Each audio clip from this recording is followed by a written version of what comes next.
صباح الخير، ازيكم عاملين ايه؟ النهارده هعمل لكم احلى اكله باميه انا بحبها قوي.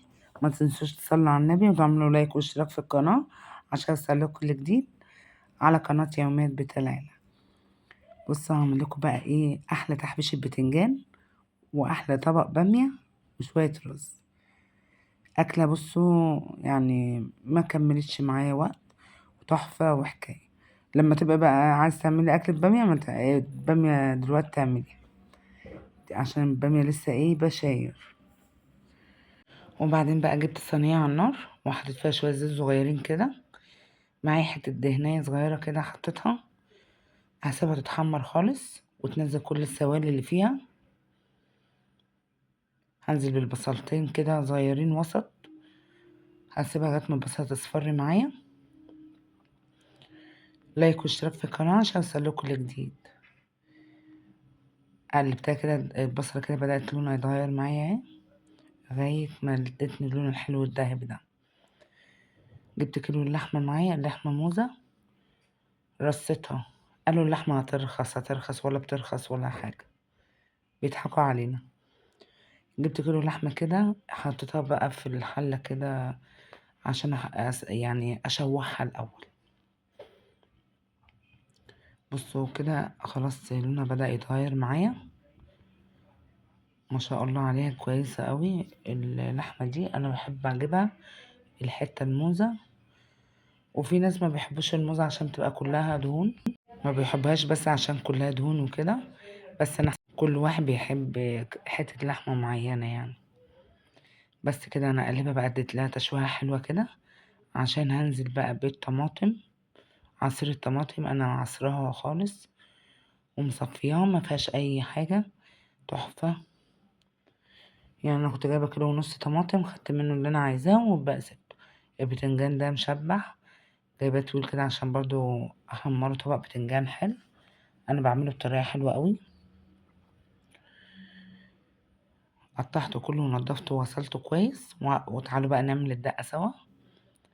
معايا هنا طبق ده عامله فيه 4 قرون شطه حاميه، على كام قرن فلفل احمر برضو، وضربة التوم في الكبة برضو منعماه خالص، وحطيت الملح وشوية الكمون بتوعي، وعصرت ليمونتين.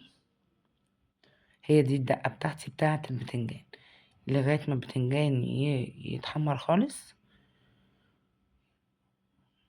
بس كده البتنجان بقى يتحمر بتاعي خلاص. كده انا عملت البتنجان، هتبله بقى بالخلطة الجميلة دي، هتعجبكم اوي لو انتوا جربتوها بنفس الطريقة دي. طبق بتنجان خطير، ولا بقى شوية بامية حكاية. دي أكلة النهاردة ومفيش أسرع من كده وأحلى من كده. تبلت البتنجان كله على طول بقى، يعني أحط الدقة وكده وبفرد البتنجان عليه، وأنزل بقى بليمونتين عليه وشوية خل وتسيبيه بقى شوية كده لغاية ما تخلصي أكلك. بتكون البتنجان خلاص بقى شرب الدقة وشرب الخل والليمون، بقى طعمه تحفة. جربيها على طريقتها هتعجبك قوي، ومش صعبة، سهلة خالص.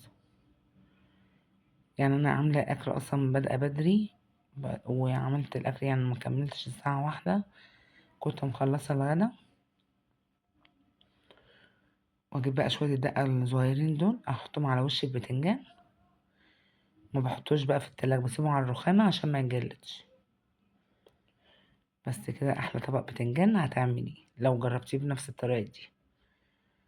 زي ما قلت لكم بقى بحط الليمون والخل واركنه. نبص بقى على الصلصه بتاعتنا،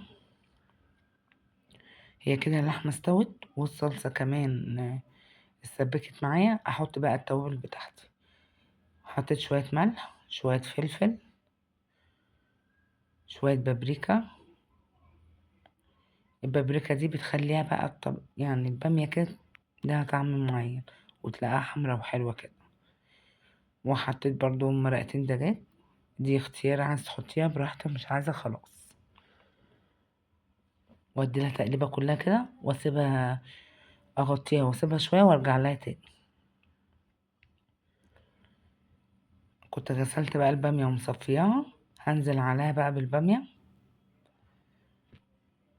بس كده. هسيبها بقى تاخد غلوة، واعمل بقى شوية رز بشعرية جنب الأكلة الجميلة دي.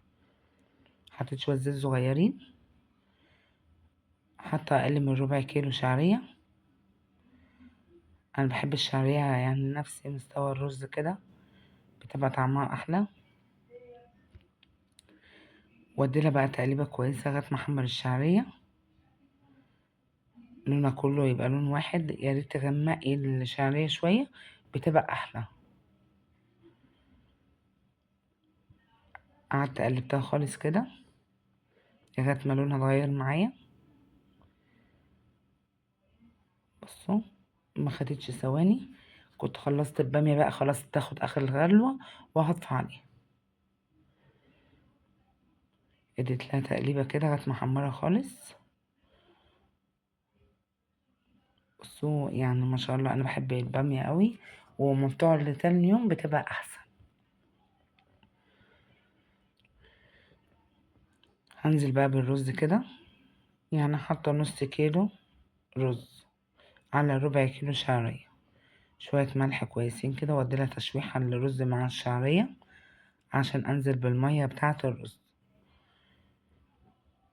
انا اتلاشى التشويحة خلاص. مستوى المية بيبقى يعني اعلى من الرز بسنة بسيطة مش اكتر.